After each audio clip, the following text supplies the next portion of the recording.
नमस्कार, सुप्रभात। आज या निसर्गरहित आणि एकांत अशा या क्षणाचा हा अपूर्व आनंद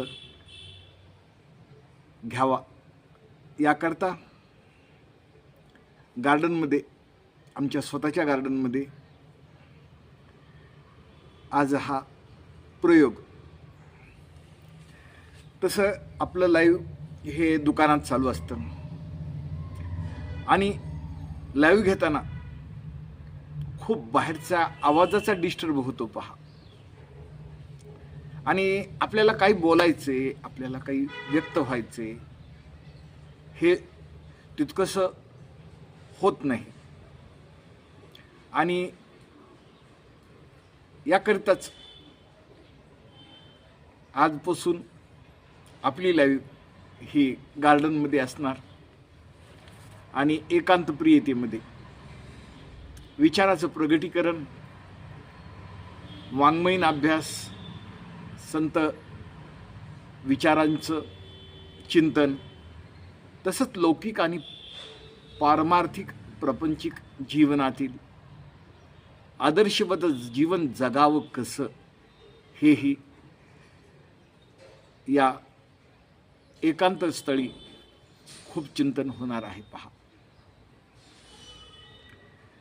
विचाराला, विवेकाला, संयमाला आणि शांतीला अनन्यसाधारण महत्त्व आहे प्रपंचिक जीवनामध्ये। सकारात्मक ऊर्जा ही क्रियान्वित झाली तर आयुष्य छान जगता येतं, हा माझा व्यक्तिगत अनुभव आहे। वाचन, मनन, लेखन यातून विचाराचं प्रगटीकरण, कधी कधी कटू वचन देखील बोलावं लागतं। लेखक हा अस्वस्थ मनातून प्रगट होत असतो। प्रगट व्हावं, व्यक्त व्हावं आणि मुक्त राहावं। उणे दुणे, निंदा यामध्येच आयुष्य जातं। व्यथित चेहरे आणि चिंताग्रस्त मन हे आपण सर्वत्र पाहतो, रोज अनुभवतो। तितकंच तेवढ्याच अंतरावरून तटस्थपणे या जगाकडे पाहावं लागतं। त्यातून कथा सुचतात, काही व्यक्तींचे जीवन जवळून पाहता येतं। अनेक टोकं,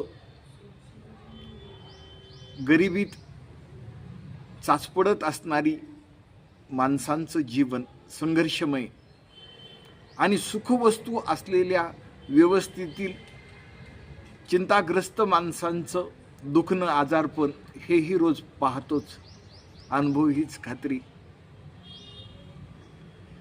चेहरे भाव सांगतात आणि प्रत्येकाच्या चेहऱ्यावर एक असा भाव असतो की जे शब्दविन संवादू, तो संवाद डोळ्यातून अभ्यासला जातो। असं हे चिंतन याच जन्मामध्ये, याच जगण्यामध्ये आनंदमय आयुष्य जगावं कसं, यासाठी हा यूट्यूबचा प्रवास गेली 1 वर्ष, मार्चमध्ये 1 वर्ष होईल। त्या अनुषंगानं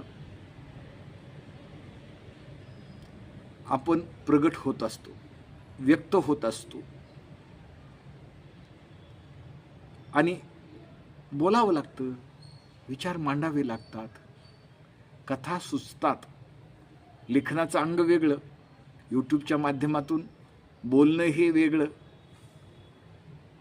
आणि व्यावहारिक जीवनामध्ये प्रपंच करावा नेटका, ही नेटकेपणाची अनुभूती, अनुभव हीच शहाणपण आहे। चातुर्य येथे शहाणे झाले। धन्यवाद।